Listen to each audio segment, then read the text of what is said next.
Robin, you would almost convince me that the enormity of evil does not disprove the existence of God. Right. Where I go to next, after I hear all the arguments, is that it seems to me that, in fact, for all these wonderful purposes, God created evil. I would put it differently. God created a world which was structured in such a way that evil is almost bound to occur. Evil in the form of suffering and moral evil.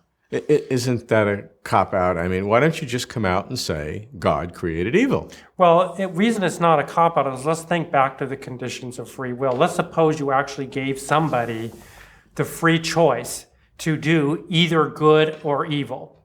And suppose we could create androids in the future. And so we create an android with true free choice.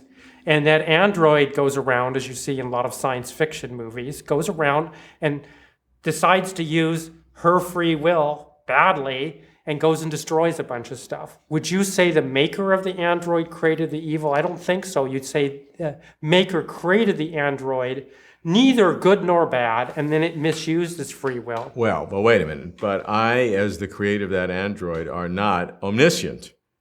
I can't see the future, and I don't know what's going to happen. But if I know that I've created beings that have this potential for evil, and I know that because I'm omniscient, I know what's going to happen in the future, I know they will create evil, or if they have a potential for evil, and I have billions of creations, I know some of them are going to create evil.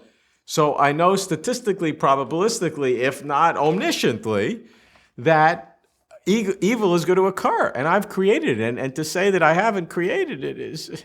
Well, you've created the conditions, and you're certain it's going... Like, if you created... I created the conditions, and I'm certain it's going to happen, so... Analogy would here... Just say God created evil. Well, the problem I have with that is it makes God look like God's evil. I didn't say that. Right. Because you're giving arguments why evil are important in these theodicies, which justify evil, free will, making souls, making eternal connections. All of that I can almost buy into. But then I go to the next step, and I say evil is part of God's plan. Yes, that the occurrence of evil is at least part of God's plan that evil will occur. I would agree with that God foresaw in some way or another that either evil would occur or is very likely to occur. Depends on what you think of God's knowledge of the future.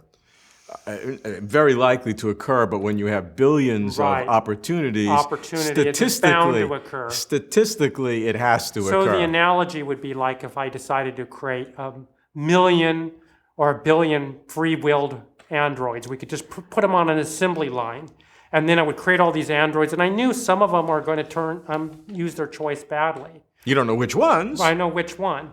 Now, I wouldn't say in that case I created the evil. I would say I created the conditions that would inevitably lead to the evil. Maybe you find that just a philosopher's way out. A distinction without a difference. Right.